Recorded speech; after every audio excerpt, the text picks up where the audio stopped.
All right, what's going on, everyone? Welcome into the Chiefs Zone podcast. My name is Farzin Vasugian. It is a Tuesday. It is the eve of Christmas Eve. Appreciate you guys joining me here on the Chiefs Zone podcast. Hope you're all having a great week, doing last-minute shopping. More reactions all around the Kansas City area as people continue to discuss the move to Kansas, and we'll continue to discuss that as well. Kind of go over some things we did not get a chance to react to on last night's podcast because we started going live shortly after all of these press conferences were happening. And I think there's a lot more we need to get into as well. And obviously we got to continue talking about Chiefs football. I think we're going to start making that transition today, going from the stadium talk to Chiefs football. Obviously this conversation will continue. I think there are more questions. We are coming away from this than answers. Yes, we know where they're going, KCK, but was a little surprised we didn't get some specifics here. So we got to get into that and see what questions we can get answered in the coming weeks. So a lot of things to go over here, as again, it is the eve of Christmas Eve. A lot of people are talking about, and I'm seeing this on my social media as well. More people are talking about this than the actual game. Does anyone care about Thursday's game? If you're a Chiefs fan, does anybody care? A lot of people are talking about the stadium thing, and we will continue to do all of that. Joe Pompliano, who does a lot of sports and business coverage for multiple outlets, he had some interesting thoughts on this one. He kind of helped dumb things down a little bit here. And I think some important notes are worth going over with the Chiefs deal. Listen, I know a lot of people have opinions on Clark Hunt and the Chiefs and how angry they are. I get all of that. Look, here's my thing. As long as you're not doing things that hurt your employees or that hurt your business, the people that work at your business, I'll never fault a business or anybody that's going to make a decision that leads to more money in the long run. When you look at some of the details that the state of Kansas was offering the Chiefs, it was impossible to turn down. Listen, we already explained how we got to this point, and more so. Look, it's almost like when look at the AFC Championship game between the Chiefs and the Ravens a couple of years ago. Why did the Chiefs win that game? Well, a big reason why is because the Ravens imploded. What was it, 4 or 5 personal foul or unsportsmanlike penalties, plus Zay Flowers fumbling on his way to the end zone? You never apologize for that. But I think that is a perfect comparison to the Kansas-Missouri thing. Yes, Kansas did have a great offer, but it wouldn't have even been offered if it wasn't for Missouri fumbling this whole project. So, and listen, I think the teams have some blames as well, to the blame as well, because of the way the campaign went, and we've gone over that in nauseum, so it's not really worth going over at the moment. I actually do have some nice information to share that you won't hear anywhere else. And I'll share that with you guys very shortly regarding the negotiations between the Chiefs and the state of Missouri. So we'll touch on all of that and more here on this episode of the Chiefs Zone podcast. Hope you're all doing well. Hope the holiday season is treating you well. If you guys are looking for a last-minute gift, I've got one for you. Go to SeatGeek.com. New SeatGeek customers can use my promo code FARZIN, and you can save $20 off your first order from SeatGeek. Obviously, we've got a game on Christmas. No, the team is not good, but hey, tickets are fairly cheap, and if you want to save $20 more, new SeatGeek customers can use my promo code. If you want to spend it on something more significant, well, college basketball is going on right now. We've got the NBA, the NHL. Royals baseball is going to be starting up real soon. A lot of options you have. Sports, concerts, whatever it is you want to attend. You can use SeatGeek as a gift, and you want to save some money. New customers can enter my promo code FARZIN, save $20 off their first purchase from SeatGeek. All right. Here's what I want to know from you guys, because I'm looking at the chat right now, and I see more of you guys are coming in here. Greatly appreciate it. Here's my question to you guys, because I asked this a lot coming off a loss. Because listen, I'm guilty of this as well. We are all a prisoner of the moment sometimes. Immediate reactions, we're always so quick to want to say things. And sometimes, we have to sleep on things, give it a little bit of time, and maybe we feel a little better. Maybe we have different reactions to things. So here's my question to you guys. With the Chiefs announcing yesterday they are set to move to the state of Kansas in 2031, they have agreed to the deal. They had the press conference. They were celebrating and looked like it was all roses and rainbows. But we did learn some details here, but we'll get into that shortly. But how do you guys feel 24 hours later, more than 24 hours later? How do you guys feel with the Chiefs moving to the state of Kansas? Do you still hold a grudge against the Chiefs? Are you still upset with Clark Hunt? Are you thrilled even more so now? Are you still indifferent about it, or are you indifferent about it now? How do you all feel? No wrong answers here about how you feel, but I want to know how you guys are doing with this, because there are a lot of people who are upset by this. I listen to some talk radio. You've got some people who are angry about this. A lot of people are saying to the media, and I even got this as well, people are saying, oh, you're campaigning for the Hunts. No, I'm not campaigning for anyone. The Hunts don't need me or anybody to campaign for them. What they wanted was to do what was best for business. Now, I will say this, and whether you agree or not, Jason says, I saw a report today saying the deal's not done and they could still possibly stay in Missouri. Listen, I heard the governor of Missouri say, first of all, I thought the governor of Missouri had a classless press release or a statement, whatever you want to call it, the other day. Essentially, what he did was basically not take any responsibility for this not coming together in the state of Missouri, and was basically saying, hey, we had the better offer. We had a great offer. They just chose to turn their backs on us. The ownership went against Lamar Hunt's legacy, which I think, it's classless. You're not a spokesperson for Lamar Hunt. Nobody is.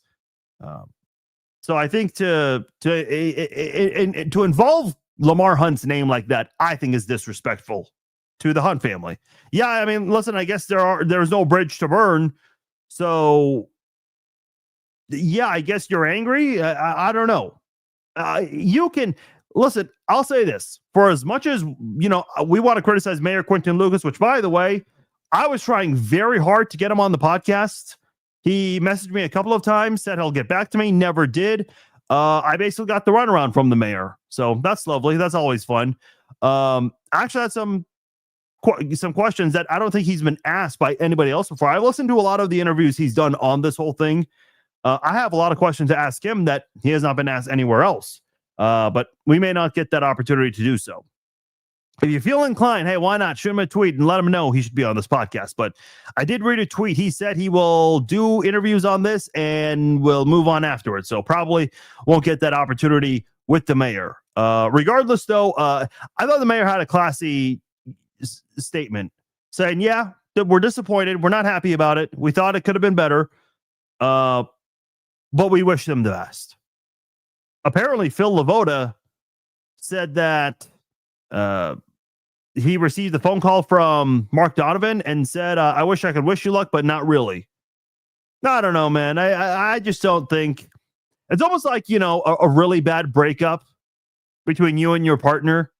You want to wish them luck, but you're just so bitter. They're going to jump into the dating pool right away. They're going to go on Tinder or Hinge right away, and they're going to match with someone. You're already jealous from the get-go. You're already jealous. So I just thought that was a classless statement by the governor of Missouri to say the things that he said. Let's see what other things came up. Sam McDowell tweeted this, and I shared this morning because I think there were some people yesterday questioning my part in sharing this. The stadium is expected to be between 65,000 to 68,000 seat range. Now, could those numbers change? Sure. And this is the other thing I want to get into. Yes, they agreed on this. The state of Kansas, the Capitol building in Topeka, they lit the building red, kind of like what Union Station does a lot of the times. I mean, they did all that. They basically had a party for this whole thing. They had the 31 jersey, which is an indicator of 2031. No, not a Priest Holmes reference or any of that. I mean, they basically are 2 feet in. But we have a lot more questions than answers about the future of the stadium. For example, we don't know the exact location of where this will be. Yes, it'll be right by 435 and I-70, but where specifically? Because I've seen a lot of different things put out there as to where exactly the stadium will be. The northwest, southwest, southeast. I have seen a lot of different things. We did not get an answer on that. I would imagine that will change in the coming days, weeks, maybe months, but we never got that answer. We never got renderings. The renderings that I have shared, that was from last year when the Kansas Senate and House voted to approve of the Star bonds. That was not a Chiefs rendering. That was a state of Kansas rendering.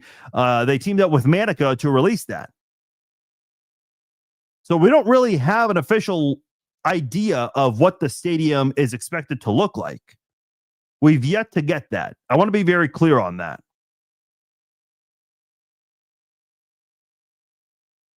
There are some things that were just kind of vague and we didn't get answers to. Because if you're going to say, hey, yeah, we're moving to Kansas, but we don't have all of these specifics here, it's a little weird. That is a little weird. So a majority of you feel pretty good about the move. Yeah, I mean, listen, I'm seeing some complaints. It's funny. For those of you who've interacted with me, I greatly appreciate the civil discussion, whether you agree or disagree with me. But man, whether it's on my Facebook page or whether it's on my X account or Instagram comments, dude, there are a lot of people fighting back and forth over this. Like, chill out. Yes, we love our teams, but I think you're making this more serious than it needs to be. This is important, don't get me wrong. But I think some of y'all are going a little too far with this, arguing with one another. It's interesting to me how some people will. I saw one comment. Someone said, I wish people had the same energy for things that really mattered in life. I get it. I get it. And then the other part of it is, remember in 2016 or 2017, rather,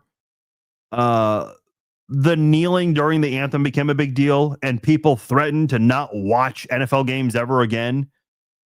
For example, there was one guy who I was Facebook friends with. He made it very clear that he would never watch an NFL game ever again. Yet, for whatever reason, he knew when the Chiefs played. Like if they were playing a Monday night or a Sunday night game, he made it a point on his Facebook post to say, hey, I ain't watching the Chiefs tonight. So you're not watching the Chiefs, but you are very well caught up and in the know as to when they are and are not playing. And by the way, that same guy I know has been attending a lot of games over the last few years. And why wouldn't you? Because they're pretty damn good. Listen, we don't know what the team's going to be like in 2031. That is more than 5 years away. But I'll tell you what, if they play as well as they have in recent years, obviously not including this year, dude, no one's going to turn their back on this team. Maybe like 10 people. But even like a lot of the people who are angry, they're like, yeah, I'll support them. I'm just going to watch from home. Well, you're still supporting the team. It's still benefiting the team one way or another. Sure, you're not spending a lot of money on tickets and merchandise, whatnot. Great. But if the Chiefs do play on a championship level like they have in recent years, you can't tell me you're not going to try to get tickets. And yeah, it might be fewer seats, so there will be a bidding war for some of these tickets on SeatGeek or wherever you get your tickets. But by the way, if we continue our partnership, reminder, $20, new customers, all you have to do is put in my promo code Farzine. Farzine, I take calls for AT&T and I ask everyone if they are a fan or whatever team in the region they're calling from, and I get hundreds of people who haven't went back to watching. I don't know, man. The ratings say otherwise. People are back. Like, by the way, let me just say this quickly because I know that's not the point of the show. But let's say you did boycott in 2017. Well, what were you watching? Because nobody was beating the NFL in the ratings that year. Still, the NFL was still the highest watched product that year, even on their down year ratings wise. But I digress. That's not the point I want to make. The thing I did want to point out. Sometimes you recognize if a certain person keeps tweeting you over and over again until you decide to mute them. But I got one guy who told me he is no longer a Chiefs fan. I'm like, okay, all right, buddy. So I checked his Twitter profile. It says Go Bears on his Twitter bio. And I've looked at some of his other tweets. I normally don't do this. He is going after the mayor hard. So I believe he was a Chiefs fan. Now he's suddenly a Bears fan. Easy to do when the Bears are one of the more competitive teams in the NFC, I guess. They're kind of an up-and-coming team, so that's interesting.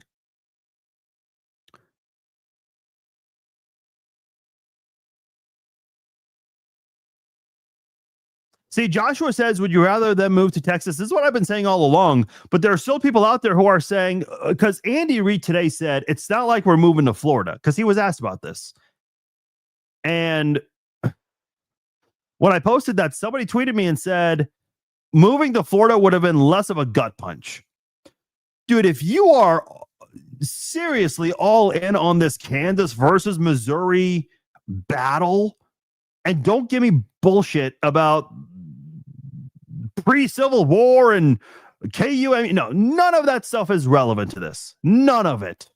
And every time I say that, the only response I get is, oh, you don't get it. You're right. I don't get this dumbass immaturity that people are putting out there. I don't get it. I will never understand or comprehend that kind of crap. So yeah, you're right. I don't get it. If this is KU versus MU, yeah, talk all the trash you want. That's not what this is. I've said many times, I love Kansas City, both sides. There are great things to do on both sides, regardless where the Chiefs and Royals are. I guarantee you, people on the Kansas side never threw a fit about the Chiefs being in Missouri. They still made that trip, whether it was KCK, Overland Park, Topeka, Lawrence, Lewisburg, or maybe far out west, like Colby, Kansas. You still had people who made that trip to KC-Mo. Why can't the people of Missouri do it?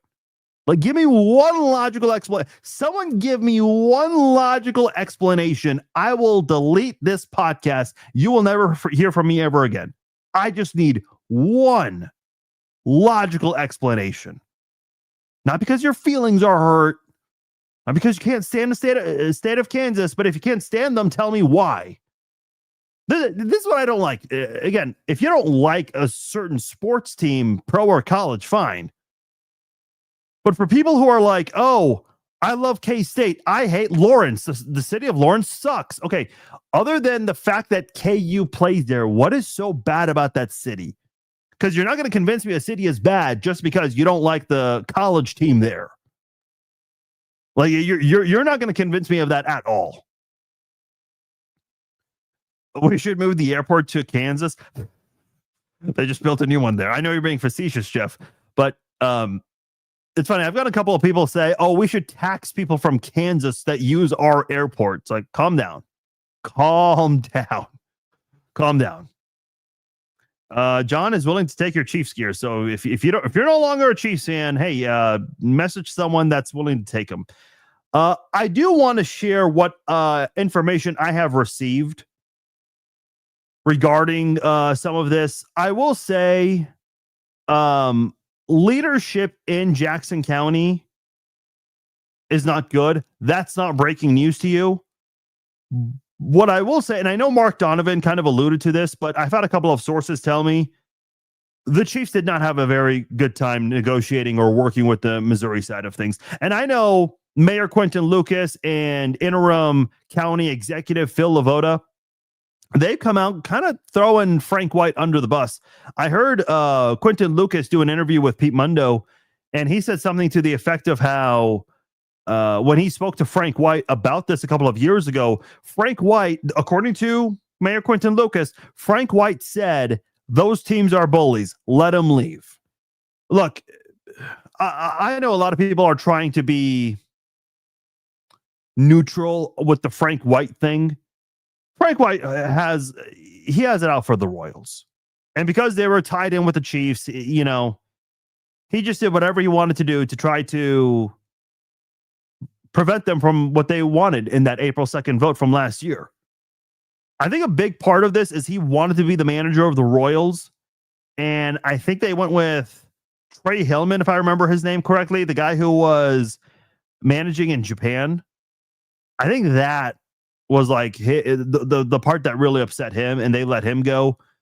Here's what I can say. For those who don't know, I used to work for the Kansas City Royals as their stadium DJ, and also did a couple of games where I would operate the video board. We all are on our headsets and we interact, and I have a monitor where I get like 12 different angles of the game. I can either just watch from the window, or if I'm looking at my computer, which is all the way to my left, and if I can't afford to look at the field, if I really need to see something, I can look at the monitor quickly, but you guys don't care about that.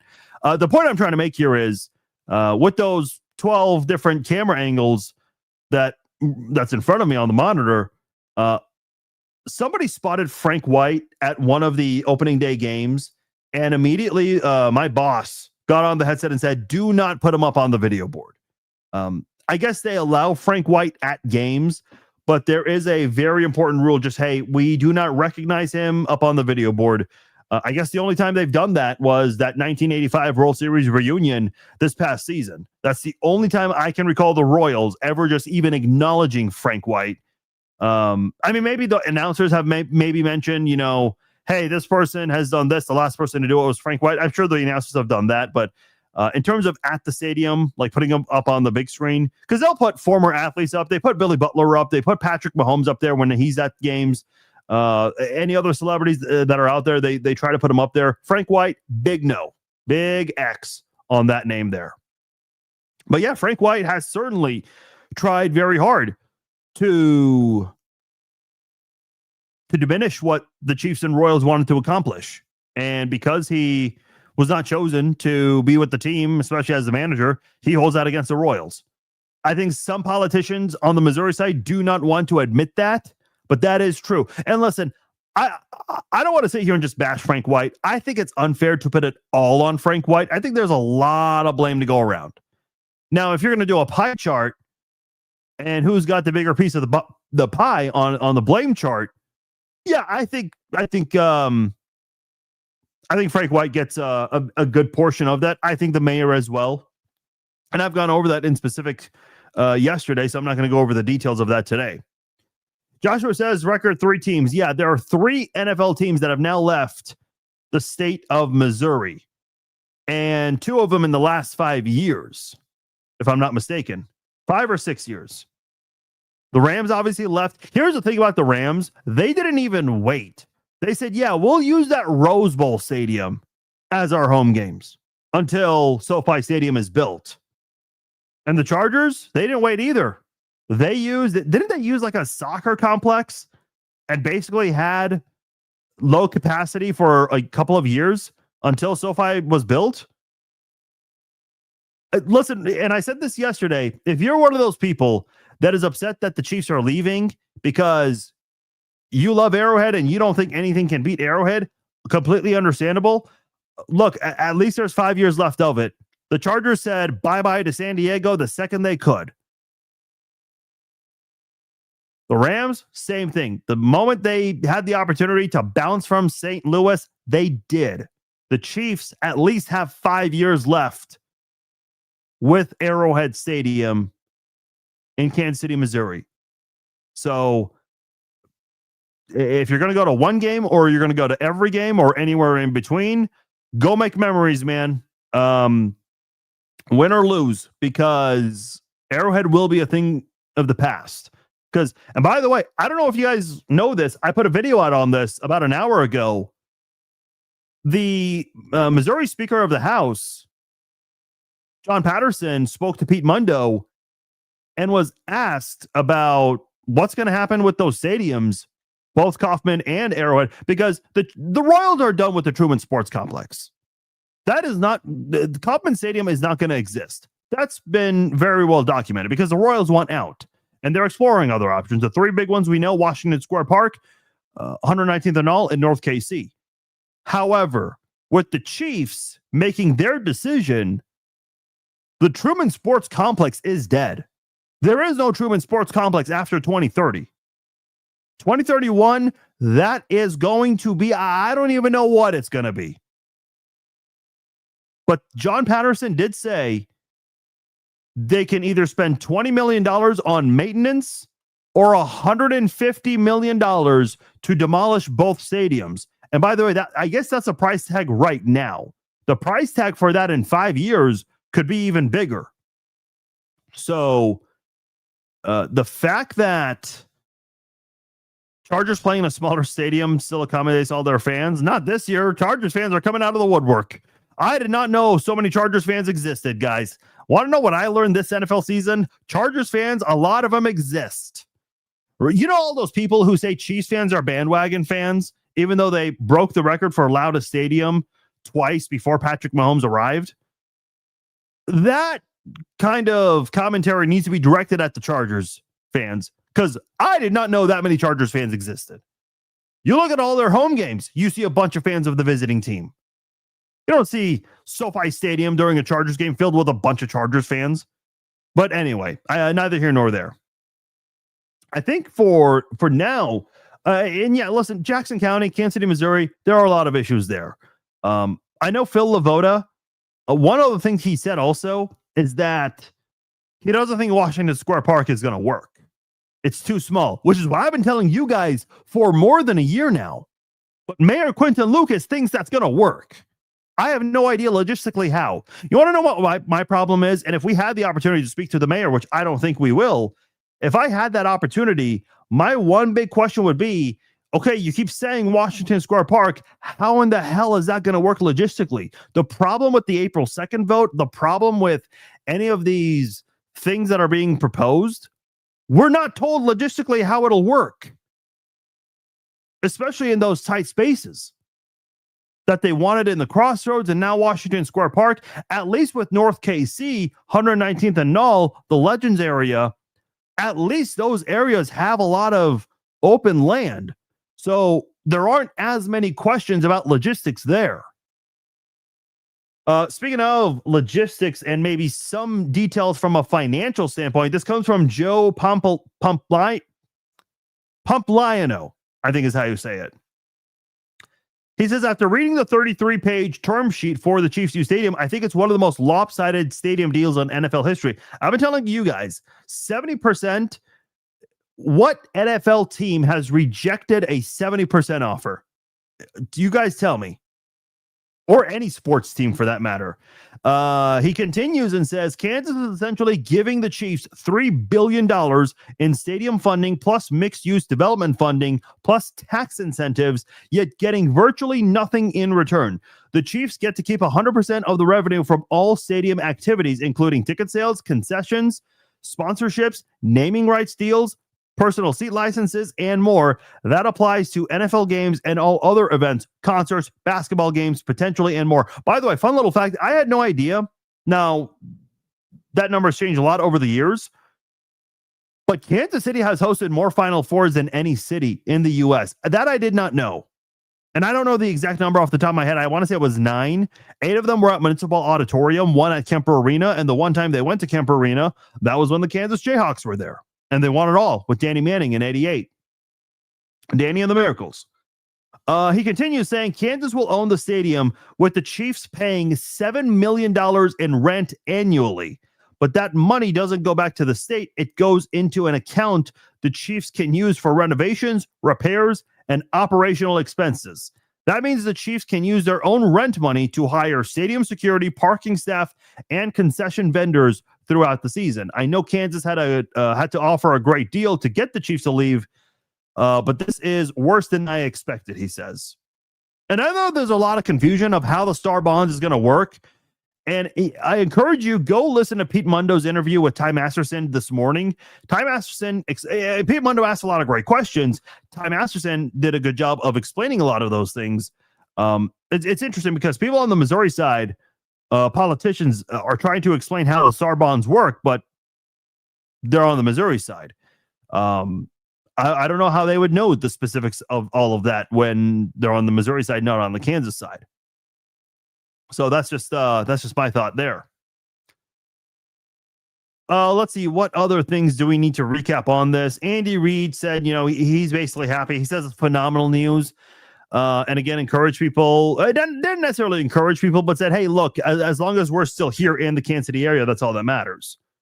Said it's going to be a beautiful facility, something the fans will be very proud of. It will definitely be loud. It'll be exciting times there, according to Andy Reid. The same Andy Reid who said that Matt Nagy has been phenomenal this season. But listen, what else is he gonna say? Chris Jones, who has been campaigning for the Chiefs to stay at Arrowhead, he said that he, by the way, wore a Kansas City, Missouri hat to this press conference. I'm sure that was not by mistake or a coincidence. He praised Arrowhead's history and also praised the loyalty from Chiefs fans over the years. Said he's appreciative and has so much love for both Kansas City, Missouri and Kansas City, Kansas. And I think that's, part of, PR there. I'm sure the Chiefs PR staff gave the players and coaches a heads up. Hey, look, you're going to be asked about this. Because these guys have nothing to do with the vote. I love people who pretend to be in the know. I got a comment Monday morning early when we were getting ready for all of this, and someone said, quit posting about this. Players are pushing back. No player has pushed back. The players have no say in any of this, which, by the way, let me say this, because Tim Grunhard put out a good tweet here, basically sharing some information about the stadium that'll, and I'll share that shortly on my social media as well. But Tim Grunhard mentioned that the training facility, the team headquarters, all of that stuff will be over at K10 and Ridgeview in Olathe. It's also going to be where they want to have training camp. Now, listen, especially over the last couple of years, because of how great the Chiefs have been, there's been a massive turnout for Chiefs practices in St. Joe. I remember the first practice, it was only for season ticket members. The second practice, that one did not have a lot of people. I remember it being on a Tuesday or a Wednesday. But after that, even on Mondays and Tuesdays, the Chiefs had a big turnout for practices in St. Joe this year. And I know it was the case last year as well. I mean, for those who don't know, go look up on Google Maps or wherever. Go look up the where the football facility is for the university there in St. Joe, and go look at the big parking lot right next to it. You can't miss it. You will see it. It's kind of a curve. And there, when people are lining up to get into the practice facility, I was about to say stadium, there is a big line all the way to the end of the parking lot, especially on weekends. There is a huge turnout there. So fans definitely show up for those practices. So definitely don't mix that. Here's something else I've been told, and I don't know if this is still being discussed. The Chiefs were negotiating with Kansas, and I have this on very good authority. The Chiefs actually wanted a stadium in Kansas to be either open air or a retractable roof. But the Kansas politicians were very stern on wanting a dome. This is what I've been told. Here's what I'll say. If you are going to go to Kansas for an open air stadium, what would be the point of moving? Because then you could just have spent a lot. You could have saved some of that money and spent it on improving the team facilities, which have gotten bad grades, and Arrowhead Stadium. The one thing I had been saying, I was really hoping, and I didn't want to get my hopes up for this. I wasn't expecting this, but I was really hoping the Chiefs would have campaigned for a retractable roof, because I really wanted them to keep the flyover. Listen, it's kind of like the NFL draft. The way it was set up in Kansas City, they basically blocked Union Station because that's where they had the stage. I guess when you're doing something big like that, something's got to go. When you're doing something big like the Chiefs are doing now, I guess not every single tradition can be carried over. So you keep hearing the word dome. That's what's been used. You've not heard the word retractable roof once from the Chiefs or the state of Kansas. And I don't know if anyone in the media has asked that. It's kind of hard to hear some of the questions during these press conferences or media scrums. But we don't know.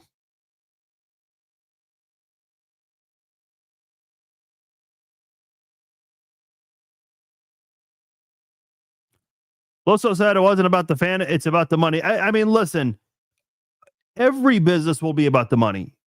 And listen, I share you all of the details there. Can you blame the Chiefs? They got a pretty damn good offer from the state of Kansas. I mean, yeah, of course fans are going to be upset. But if you're a fan, my thing to you is, first of all, go enjoy Arrowhead these last 5 years. At least you have 5 years left instead of, hey, boom, we're gone. We're gone right now. We'll use Sporting KC's field if we have to. No, at least they're giving you a heads up.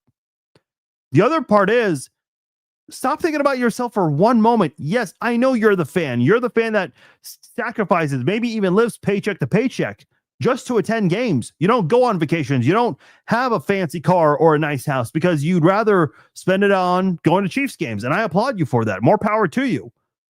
But businesses will always do what's best for them at the end of the day. They will always chase the money. Always. And I know that might be a very villainous stance here. Oh, Farzine, you're lobbying for the Hunts. No, I'm not lobbying for the Hunts. I'm explaining to you in corporate America how any business CEO would operate. And that's really what it is at the end of the day. Kansas wasn't pushing for the Chiefs until the recent success.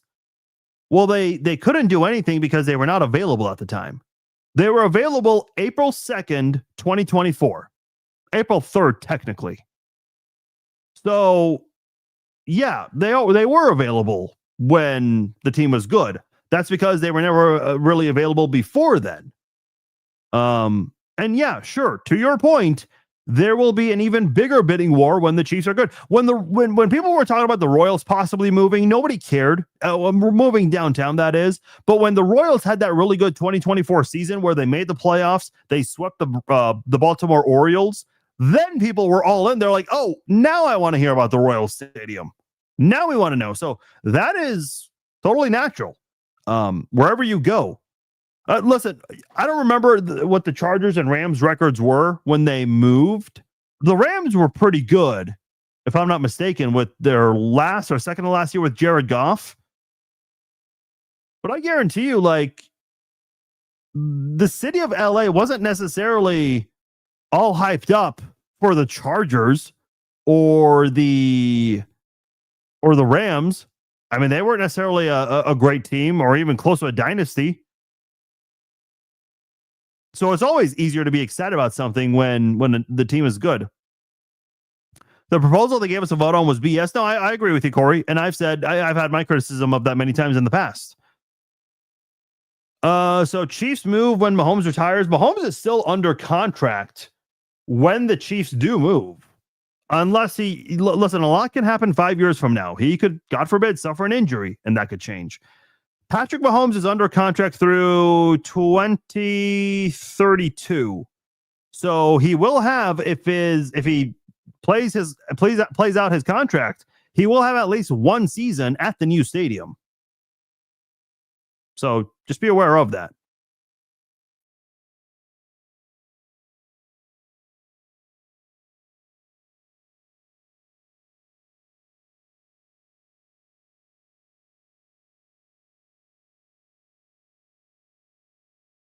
I know a lot of people do not believe Clark Hunt, but my sources have told me he's heartbroken about leaving Arrowhead. The entire Hunt family is. They're not thrilled about leaving Arrowhead. Whether you want to believe that or not, that's up to you. But they'll be fine.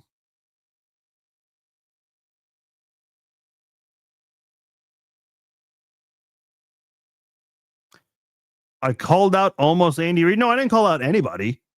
I'm just unless you're. By the way, if you guys are commenting and if you're responding to someone else, I cannot see who you're responding to. So I just always assume these comments are towards me. But if that is towards, listen, I'm not calling any individual out. I'm just simply saying that they're not going far away. They're not going far away.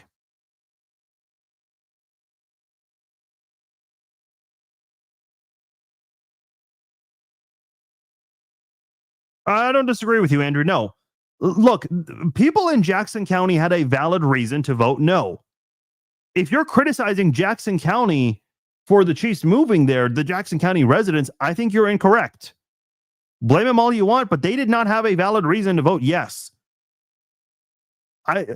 If the Royals and the Chiefs were separate, the Royals did not stand a chance. They ruined that whole operation, that whole campaign. Would the Chiefs' proposals have passed? Boy, I don't know, man.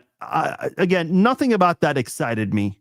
The renovation there that the Chiefs were sharing. None of that.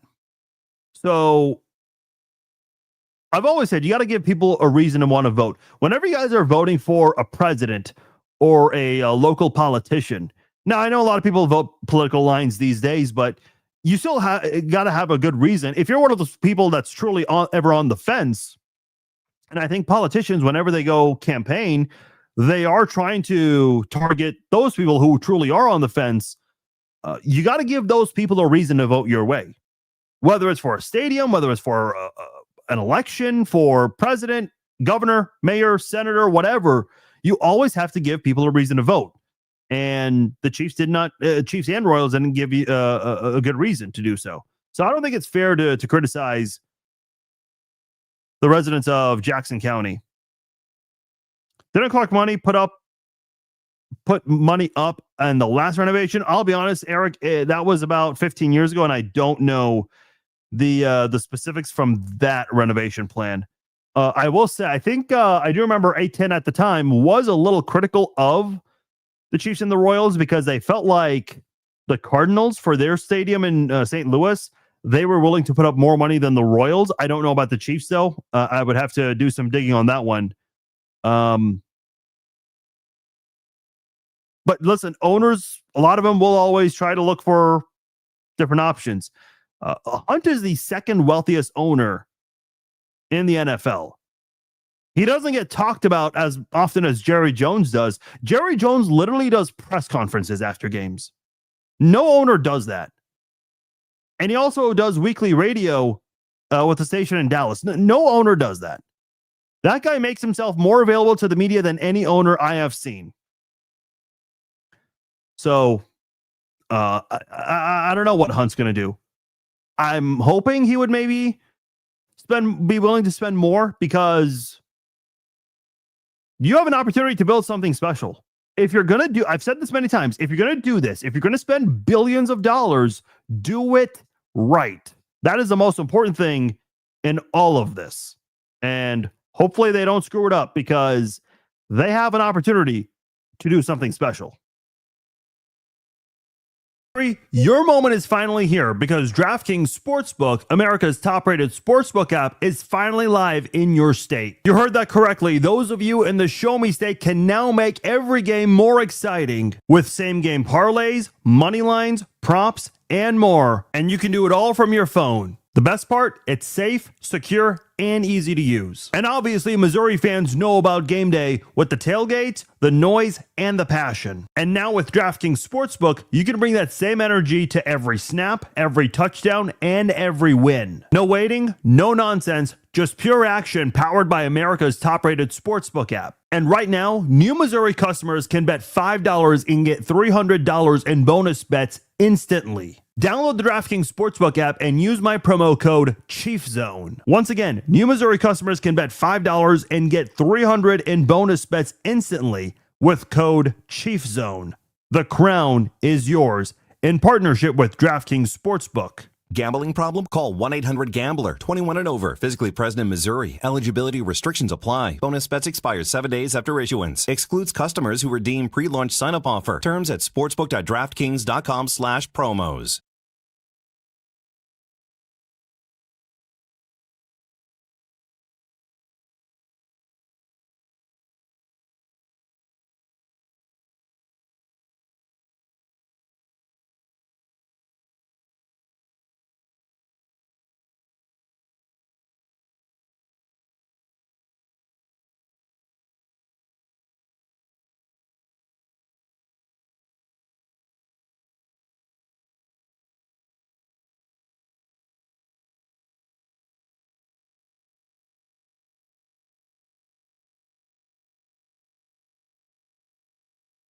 Apologies. There we go.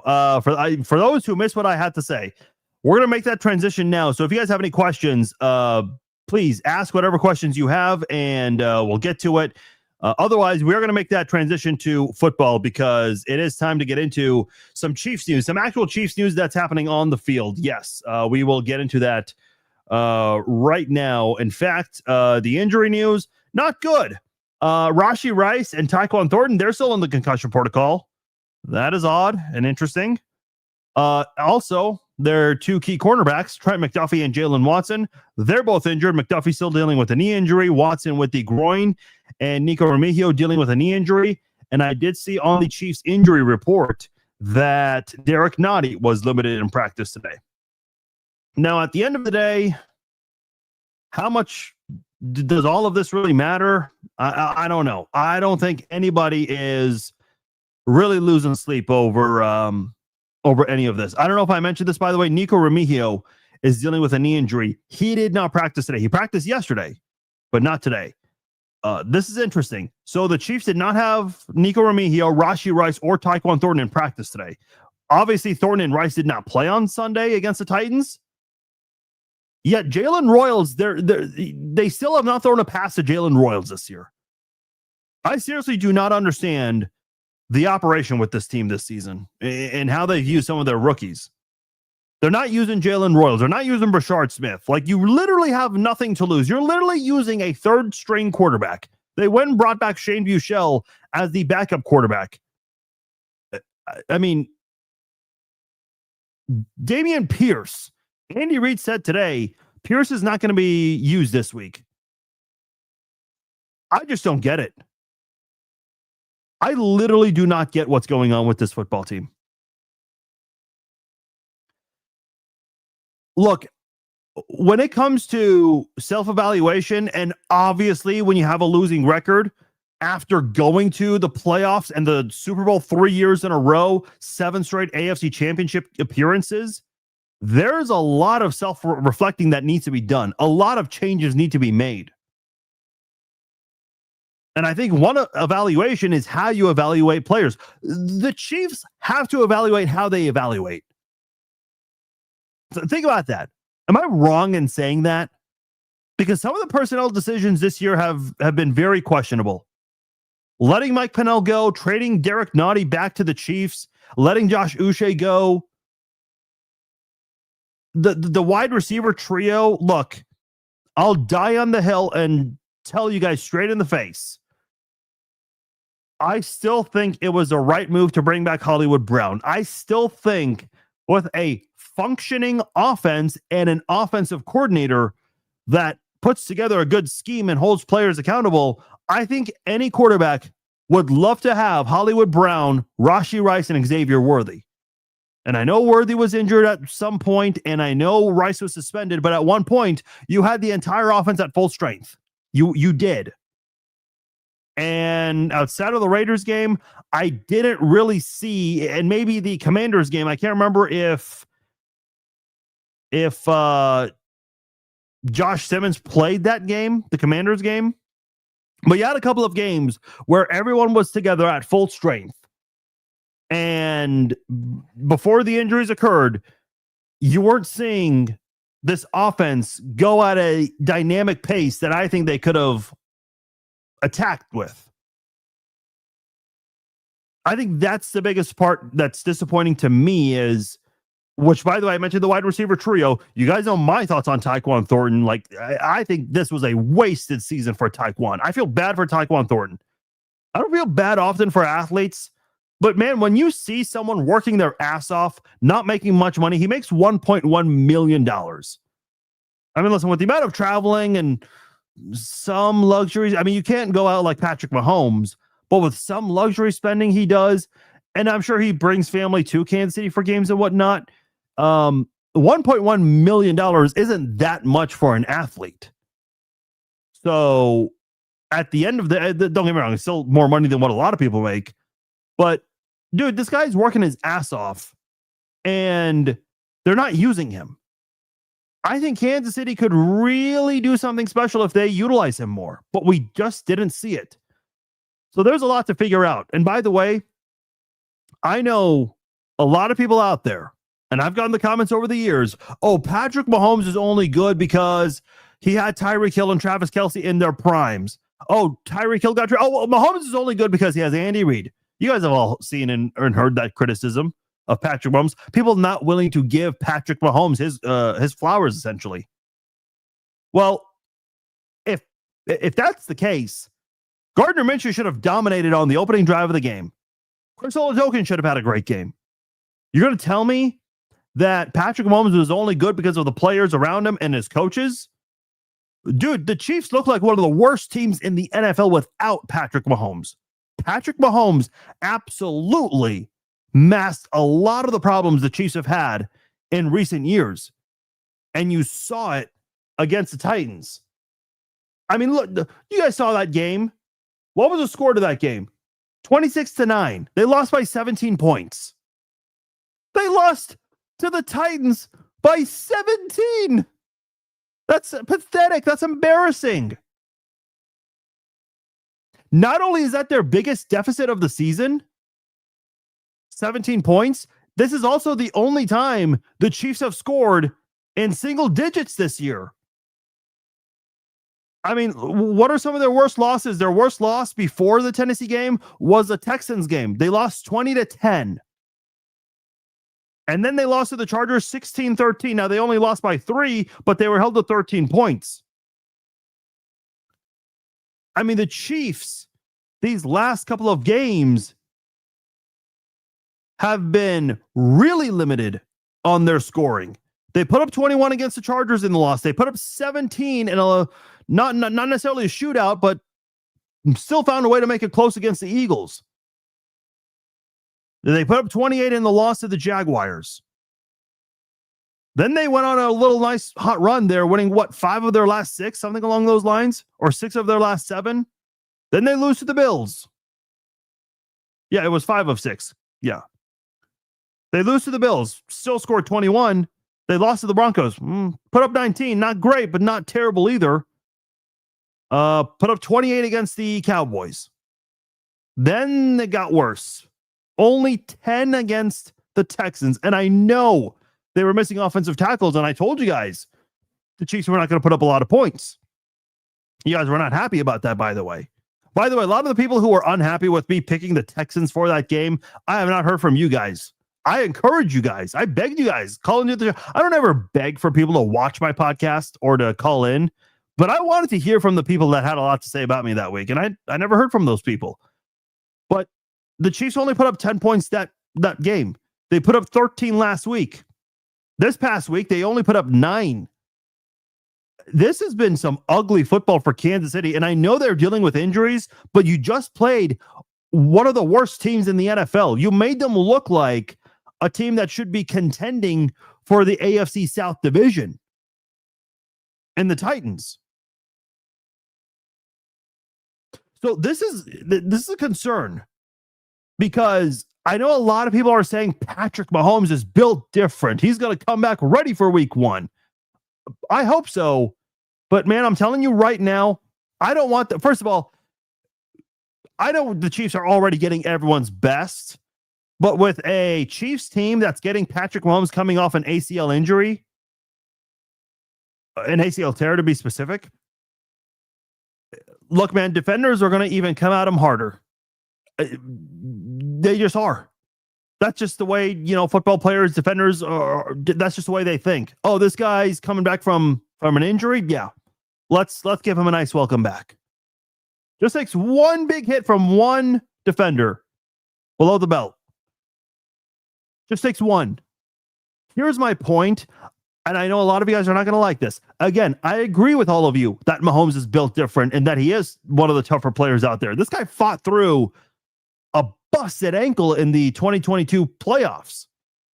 But man, I am perfectly content with giving Patrick Mahomes an extra week or two. If it means missing the first 1 or 2, maybe 3 games, so be it, man. Because the last thing I want to do is risk losing Mahomes the re-injury risk.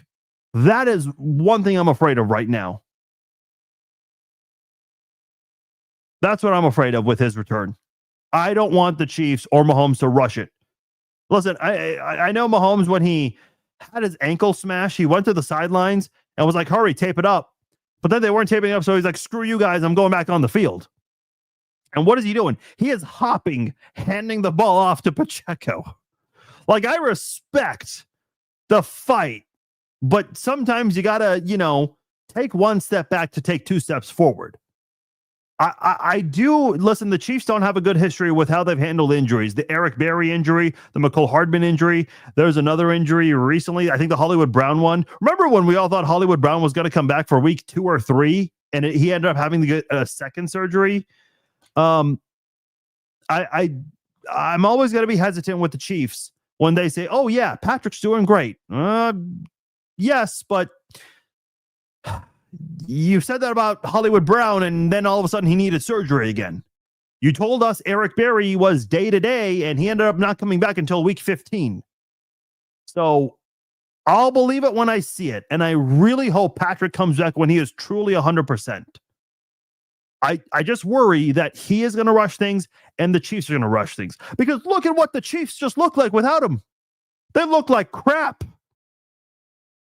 The Chiefs without Patrick Mahomes, they are the 2012 Kansas City Chiefs.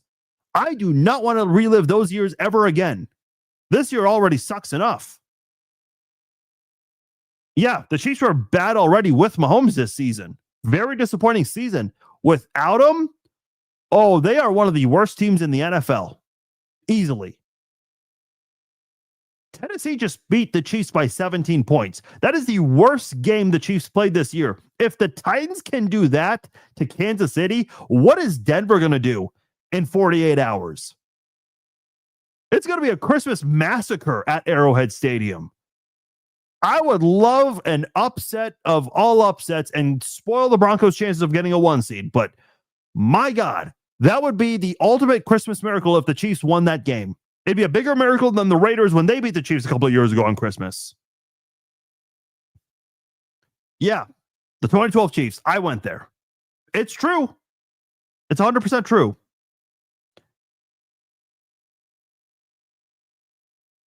Some news and notes for this upcoming game. The referee is going to be Bill Vinovich. It is going to be his first Chiefs game of the season. I think his last one was Chiefs-Chargers last year in November. The drum honoree is Trent Green.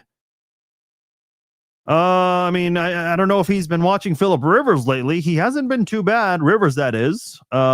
He's been doing better than I expected. Maybe Trent Green still... Listen, Kevin Harlan can do games on his own for a couple weeks, right? But Trent Green is going to be the drum honoree on Christmas night. The announcers for this one, this will be on Prime, by the way, for those of you not in the Kansas City area. It is going to be Al Michaels and Kirk Herbstreit. Let me just say this. I think Al Michaels is one of the best broadcasters of all time, but he is having a really terrible season. I mean, did you guys not watch that Thursday night game between Seattle and LA? I mean, that was such an exciting game. But if you're listening to Al Michaels, he sounds like he's about to fall asleep in what a lot of people are calling the game of the year. You're not going to be able to watch because of Christmas. I don't think you're going to miss much. I'll do my best to update you guys. I get the I get people commenting, "Hey, I'm going to be busy. Please give us the play-by-play today." I don't give play-by-play. Just so you know. I know he's old. Listen, Bob Davis, the late Bob Davis, who was super generous, super kind. He had a drop off in his broadcasting career. Chris Oladokun, Jason. It's going to be Chris Oladokun.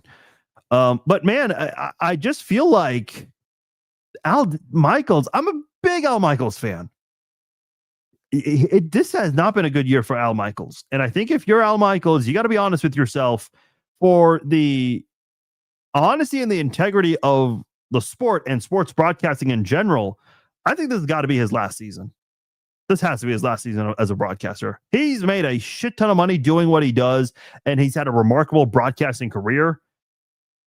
I don't like to tell people when they should retire. You guys know my rule with that. I think Al Michaels needs to retire. I really do. But just wanted to let you know.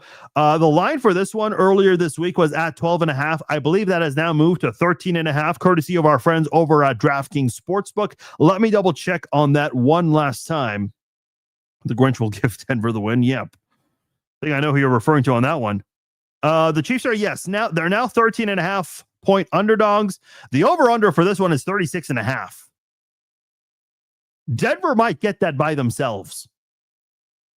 Money line, Denver is 1,050. The Chiefs are at plus 675. Is this the most lopsided point spread?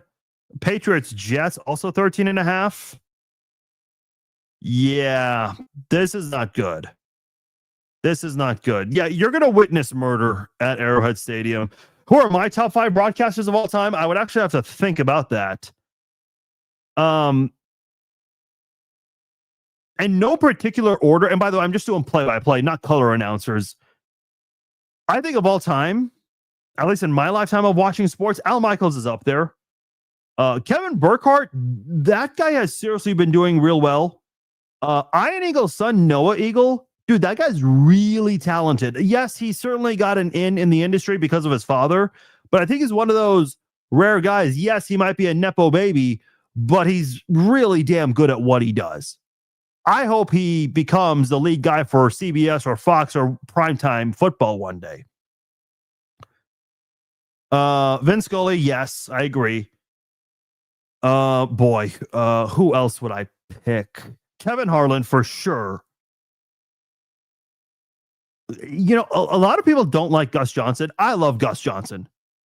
I mean, people complain about Gus Johnson going over the top sometimes, but those same people always complain about Al Michaels for being boring. You got to pick one or the other. I will take someone that's over the top, especially when the games are exciting. And I think that's what you get from Gus Johnson. You know who else I really like? Dickenberg. That's a good call there. You know who else I really like that a lot of people don't? I like Joe Buck. I think Joe Buck is a tremendous play-by-play announcer. The weird criticism with him, every broadcaster gets this, but he got it more than any other broadcaster over his career. For whatever reason, Joe Buck, people quickly accuse him, whoever is viewing the game with a serious rooting interest, they accuse him of rooting for the opposing team. Like everyone in Kansas City is like, oh, he loves Madison Bumgarner. No, he doesn't love Madison Bumgarner. Madison Bumgarner was kicking Kansas City's ass. That is one of the best pitching performances in World Series history. Listen, I'm not a baseball guy, but I'm willing to bet that is top 3, one of the best pitching performances in Major League Baseball World Series history, without question. I like Joe Buck. By the way, there are a lot of Giants fans who also accuse Buck of rooting for the Royals. Again, I don't understand that criticism. There are a lot of Chiefs fans who think Tony Romo and Chris Collinsworth hate Patrick Mahomes and the Chiefs. Do you not hear what the 31 other fan bases think of Collinsworth and Romo with the Chiefs? Like, I never understood that criticism. Yeah, Mitch Holthus is great. I think there were rumors several years back, like way before social media was as big as it is now. There were rumors that Mitch Holthus was considering a job with Fox Sports. Look, there are a lot of people at the local level that will turn down national jobs for various reasons. Travel becomes a big thing. The one big thing with Kevin Harlan, I think the the joke with Harlan, and not that this is meant in an evil spirited way towards Harlan, not at all, but people always joke that he lives in an airport. The dude does 2 or 3 NFL games a week. He does NBA games whenever the NBA NFL crossover is happening. Like, I don't even know, like, how often does that guy see his family? Seriously, like, I don't know how he does it, but he loves it. He doesn't look like he's burned out either. And he does a great job of it too. Keith Jackson, I'll be honest, I'm not familiar with him. You know who's really good? Paul Allen. As far as like local play-by-play guys go, Paul Allen, I think he's the play-by-play guy for the Minnesota Vikings. That guy is really good at what he does. Just go look up Minnesota Vikings radio highlights or just Google Paul Allen highlights. That guy is really good at what he does. Like, if Mitch Holthus was not doing Chiefs games, I would like for it to be Paul Allen. That dude is really good. A lot of you guys are agreeing with Robert's pick of Keith Jackson. Yeah. Okay. He's a Florida Gators football. Okay. Mitch eats, sleeps, and shits the Chiefs. Yeah, he does. He definitely does. And I think he's from Western Kansas too, if I'm not mistaken. Let me check his Wikipedia. He's been doing Chiefs football for 3 decades. Let's see. He was born in Fort Lewis, Washington, according to his Wikipedia. Okay, I could have sworn he was from Western Kansas. He went to K-State, did play-by-play for them for 12 or 13 years, joined the Chiefs in 94. Hold on. Early life, he was born in Fort Lewis, Washington, where his father was in the U.S. Army. Oh, I did not know that at all. Then he grew up on a family farm near Smith Center, Kansas.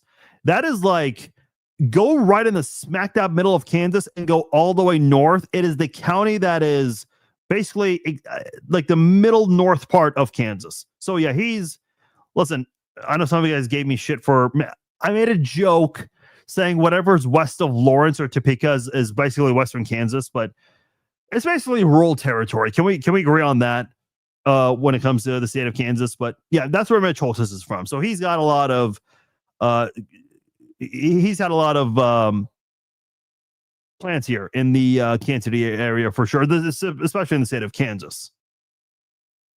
Yeah, he was at K-State. He did that for a long time. And by the way, the guy who's doing it now, Wyatt Thompson, he's really good at what he does. I also like, boy, his name escapes my mind right now. The play-by-play guy for the Jayhawks. He was doing it for Texas Tech before coming to the Jayhawks. He's a KU grad. His name escapes my mind right now. I'm embarrassed to say it.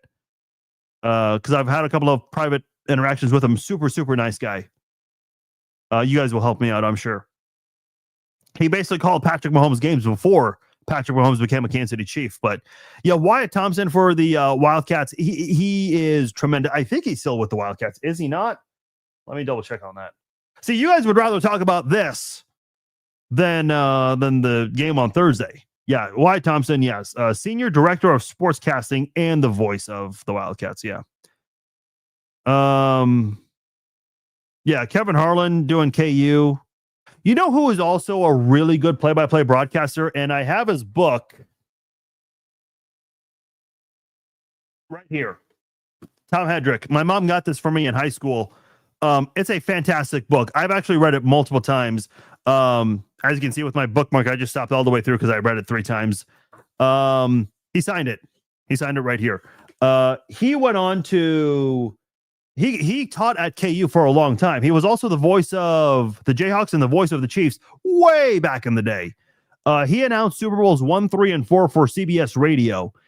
And, you know, as a part-time / retirement, he wrote a book. He also taught at Baker University. Dude, when I was at KU and whenever we were competing for, you know, sports awards, Baker students, they all swept us when it came to play-by-play announcing awards in the state of Kansas. And we were not shocked because they had Tom Hedrick as their instructor. Tom Hedrick knew play-by-play. Who's the voice of the Jayhawks? You guys are not helping me out with this one. Brian Haney. That's who it is. Brian Haney. Couldn't think of that name. But he's done a tremendous job. And I wish I was a student when Brian Haney was there. I think Bob Davis stepped away a year or two after I graduated. But yeah, Bob Davis, I mean, he did it for a long time. And I believe his son is doing KU women's basketball, if I'm not mistaken. I have a friend of mine, Jimmy, who did the KU women's games for a long time. And he also filled in whenever, I think it was either Bob Davis or Brian Haney, when one of them were sick, he stepped in and did a football game. So I was really happy for him. And he was very generous with his time, giving me advice of the industry. Listen, you'll come across a lot of guys that aren't willing to give advice because they're so scared. They view you as competitors. They think you're going to like replace them one day. So you always have a greater appreciation for those who are willing to help out and they don't view you as a competitor, because it's small, you know what syndrome. It's just weird. I never understood it. Anyway, back to Chiefs football. We got off on a nice little tangent there. As far as we never talked about this today. I'll mention this before we sign off here. There are 4 Chiefs Pro Bowlers. Travis Kelce, who led all players in Pro Bowl voting for the second year in a row. Shout out to the Swifties. They always do a good job with that. And then offensive linemen, no surprise, Creed Humphrey, Trey Smith, and Chris Jones has been voted into the Pro Bowl. This is, if I'm not mistaken, I think this is going to be Chris Jones' first time actually playing in a Pro Bowl. Which, by the way, I love how someone was commenting saying, how can the Chiefs get 4 Pro Bowlers on a bad year? And they commented, have fun playing flag football. And I responded, I said, I'm sure they'll have fun. It'll be their first year eligible to play flag football in the new Pro Bowl form, because the Chiefs were not eligible the last 3 years to play in the Pro Bowl. They were too busy occupied. They were not eligible to play. So this is actually going to be Kansas City's first time taking part in the new Pro Bowl format. I didn't even think of that until earlier today. So tell us about the QB that they signed. Well, Shane Buechele. Yeah, Shane Buechele has played for Kansas City before. I think he was a practice squad guy, but also was on the main 53-man roster, but they let him go a couple of years ago. He spent some time on Buffalo's practice squad. So playing behind Josh Allen and Patrick Mahomes certainly helps, but I'm not guessing that'll do much for them. I don't think he's thrown a pass in an NFL regular season game. So he's going to have an opportunity to play either this Thursday or next Sunday. And yes, it's going to be a Sunday. There's no way in hell they're putting Chiefs Raiders on a Saturday. But I think he'll have a chance to make his NFL debut in one of those games. So we'll see how that goes. All right. I appreciate you guys joining me for this episode of the Chiefs Zone Podcast. My name is Farzin Vousoughian. Thank you all for joining me on this episode of the Chiefs Zone Podcast. A quick little reminder. Tomorrow, we will do a podcast on Christmas Eve, but it will be in the morning. It'll be 9 a.m. Central Time. So join me early. We are just going to break down the game between the Chiefs and the Broncos. There will not be a whole lot to go over. It'll be one of our shorter podcasts that we've had ever, really. So be aware of that. If you miss it, it'll be archived right away, so don't worry about it. And then on Christmas Day, the 25th, we will have a pregame live chat, 10 a.m. Central Time. So join us for that. We'll go live at halftime, and we will go live after the game. We will have the Chiefs Zone Podcast. It'll be an interesting post game. Probably not one a lot of people will want to talk about anyway. So I would imagine it is going to be a shorter post-game podcast, understandably so, given the holiday. But we'll still do it nonetheless. You guys will have the chance to call in. I'll have that for you guys, the link. Just got to click on it, put in your name, audio, video got to be turned on, and we will let you guys call in. There will not be a Red Friday live chat this week. In fact, actually, no, I apologize. There will be a Red Friday live chat this week. Next week, there will not be a Red Friday live chat because I will be in Vegas for the game. All right. Once again, appreciate you guys joining me tonight. I'm Farzin Vousoughian. I will talk to you all tomorrow, 9 a.m. Central Time. Peace out.